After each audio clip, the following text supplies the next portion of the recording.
APTN has been following the stories of forced or coerced sterilization closely. In 2020, we interviewed lawyer Elisa Lombard about a proposed class action lawsuit for women who were coercively sterilized. Online reporter Danielle Paradis just reported a story about Luana Robertson. She's one of the plaintiffs who spoke to APTN about her frustrations with the class action process. And Danielle joins me now. Hey Danielle, thanks for being with us. Can you tell us about Luana and why she wanted to get her story out? So Luana reached out. She felt really abandoned by this process. She was sterilized in 1997. At that time, she said that she'd reached out to other people, reached out to lawyers at that time. Once she discovered that the tubal ligation that she had was permanent. When she was in the, like so many stories that we've heard, she was informed that it was reversible if she wished, and that she'd be able to have more children, and she signed on in the middle of a delivery. So after sharing this story, after signing up for the lawsuit in 2020, she's really been looking for answers, and she was having trouble getting responses. She'd reached out to law firms, she reached out to Elisa Lombard, and she'd reached out to the Law Society of Alberta. So that's what brought her to touch base with APTN. And she's a very tenacious person in trying to get answers for herself. Well, and so you mentioned the lawyers there, and it sounds like they're fighting amongst themselves now. How is this affecting the other women? We don't yet know.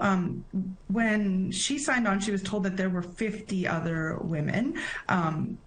When we spoke to the lawyer, she said that the class action was such in Saskatchewan that you didn't need to sign on, that it was more of an opt-out basis.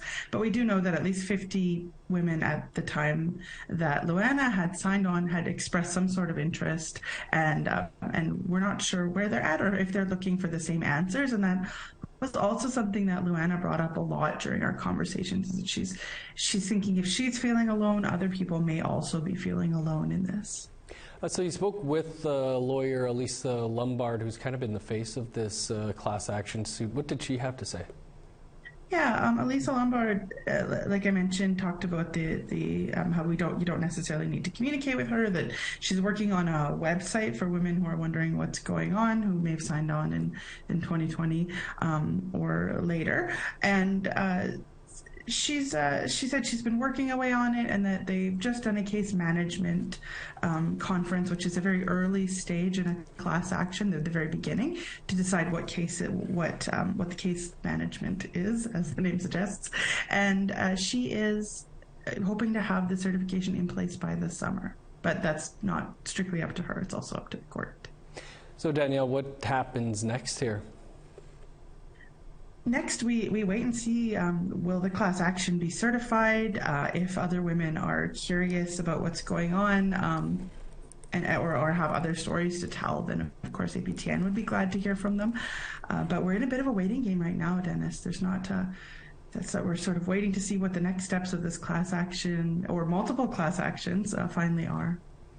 Well, important work there on, like you say, a class action that we haven't heard about in a while. Danielle, thanks for your reporting on this and for joining us. Thank you, Dennis.